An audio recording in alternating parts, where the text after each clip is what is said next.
Assalamualaikum warahmatullahi wabarakatuh. Perkenalkan, nama saya Jumat Termuji, mahasiswa PJKR Unisma Bekasi dengan nomor NPM 41811912300129. Sini saya akan membahas tentang sistem saraf pada manusia dari mata kuliah anatomi dengan dosen Bapak Dr. Dinding Abidin, SPD MSI. Langsung saja kita ke materi.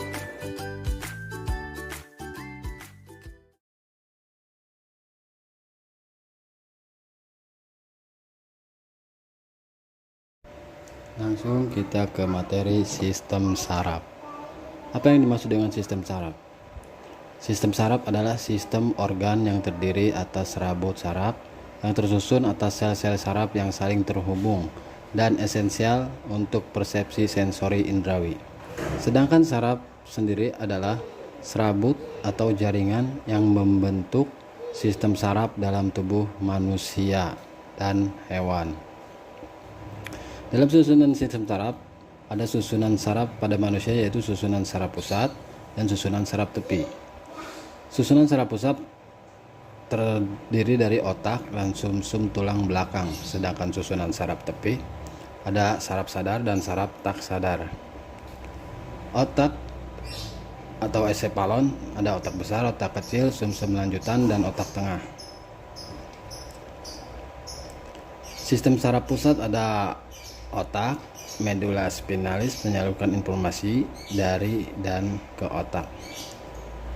Ada central nervous system, ada peripheral nervous system, cranial nervous, ganglia optic, dan spinal nervous. Di sini ada bagian-bagian otak. Ada otak besar atau cerebrum, kelenjar hipotalamus, selaput otak meninges, kelenjar pituitari, otak kecil, sumsum lanjutan. Dalam bagian-bagian otak besar ada cerebrum, ada central sulcus, lobus frontal, lobus parietal, lobus occipital, sylvian fissure, lobus temporal, dan otak kecil.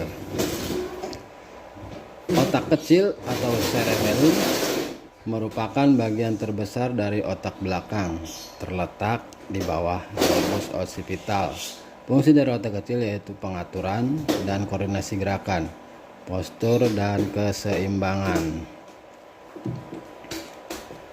Selain otak kecil, ada sumsum lanjutan atau disebut juga medula oblongata. Banyak mengandung ganglion otak, yaitu pusat pengatur gerak refleks fisiologi seperti denyut jantung, pernapasan, pelebaran dan penyempitan pembuluh darah, bersin, dan batuk. Pada gambar ada otak besar, thalamus, hipotalamus, otak depan, otak kecil, medula oblongata, kelenjar hipofisis, otak tengah, pons. Otak tengah atau mesencephalon atau midbrain terletak di bagian rostal batang otak.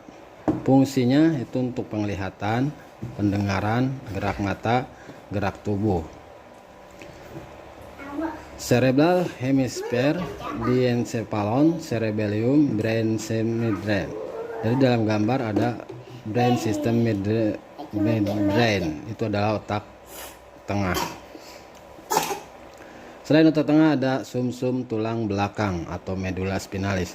Di dalam medula spinalis ada materi kelabu, materi putih, akar dorsal, ganglion tulang punggung, tanduk dorsal, saraf tulang punggung, tanduk ventral.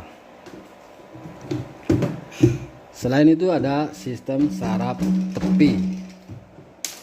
Berdasarkan arah impuls yang dibawanya sistem saraf aferen, sistem saraf eferen.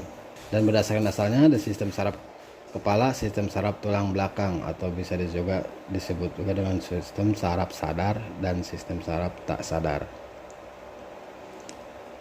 Saraf tepi ada dua, yaitu saraf kranial, Dari gambar tersebut ada intermediate motor oleh sama olfactory sensor, itu termasuk saraf-saraf kranial. Selain saraf kranial ada saraf spinal. Di sini ada 31 pasang saraf spinal, yang mana yang satu ada cervical plexus, brachial plexus, cervical intergemen. Dari gambar di sini ada 31 pasang saraf spinal yang ditandai dengan angka yang berada di tulang belakang, cervical vertebrae, thoracic vertebrae, lumbar vertebrae, yang sacral vertebrae. Selain di saraf tepi ada juga bagian yang itu parasimpatik dan simpatik. Lihat dari gambar, parasimpatik dan simpatik. Parasimpatik dan saraf simpatik adalah dua komponen utama dari sistem saraf otonom yang mengatur fungsi-fungsi tubuh yang tidak tergantung pada kehendak sadar kita, seperti detak jantung, pernapasan, pencernaan, dan respon terhadap stres. Saraf simpatik bertanggung jawab untuk merangsang tubuh dalam situasi-situasi yang menuntut respon. Sedangkan saraf parasimpatik bertanggung jawab untuk merangsang situasi-situasi yang lebih santai dan tenang. Sekian pembahasan tentang saraf kita kali ini. Semoga pembahasannya bisa dipahami dan lebih menambah pengetahuan, baik yang belum atau yang sudah kita ketahui. Semoga bermanfaat. Terima kasih.